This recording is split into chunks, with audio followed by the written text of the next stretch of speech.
आज हम लोग इस वीडियो में देखना चाहेंगे कि परमेश्वर के हाथों में बल, शक्ति और आशीष है।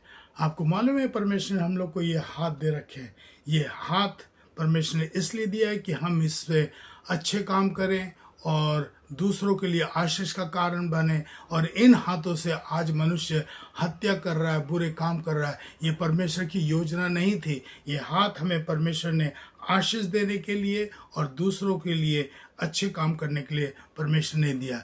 इसीलिए कभी कभी ये कहा जाता है, ये कहते हैं मनुष्य भाषा में कि बड़े लोगों का हाथ हम लोगों पर होता है तो बड़ा अच्छा होता है, आशीष होती है।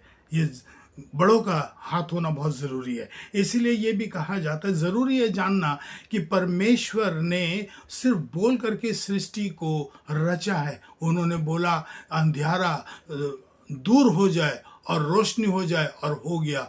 आकाश और पृथ्वी अलग हो जाए, पानी दो भाग में डिवाइड हो जाए और जिसको उसने कहा सूखी भूमि, पृथ्वी कहा, जल को समुद्र कहा और फिर कहा सूखी भूमि पर जल, जंतु, वृक्ष सब हो जाए। तो परमेश्वर ने बोल करके कहा, लेकिन याद रखिए सच्चाई है कि परमेश्वर ने मनुष्य को बोल करके नहीं लेकिन अपने हाथों से रचा है। इसलिए कहा कि परमेश्वर ने अपने हाथों से मिट्टी ली और मनुष्य का रूप बनाया और अपनी फूंक उसमें डाली और मनुष्य को जीवित किया। देखिए ये परमेश्वर का अपने हाथों की आशीष है। जिस तरीके से वचन ये भी कहता है कि जैसे कुम्हार के पास मिट्टी होती है और वो घड़ा और तरह तरह की चीज़ें बना देता है, परमेश्वर भी कहता है कि हे मनुष्य, तू मेरे हाथ में जैसे मैं तुझे चाहता हूँ वैसे मैं तुझे बना सकता हूँ। एक और वचन ये कहता है परमेश्वर का वचन कि मैंने तेरा चित्र अपने हथेली पे खोद करके रख रखा है। और ये परमेश्वर इसको ये दर्शाता है कि वो परमेश्वर हमको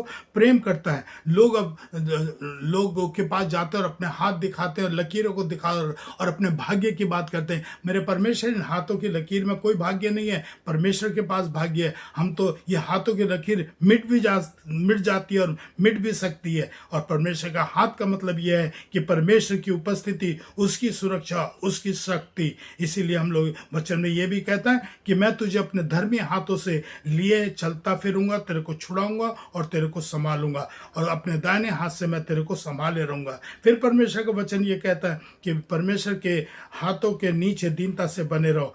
परमेश्वर का वचन ये भी कहता है कि मेरे दाहिने हाथ में दीर्घ आयु है और बाएं हाथ में परमेश्वर का जो है धन और महिमा है। इसीलिए परमेश्वर का वचन हम लोग को उसके हाथों में आशीष है और बल है। इसलिए हम परमेश्वर के हाथों में बने रहें क्योंकि वही हमारा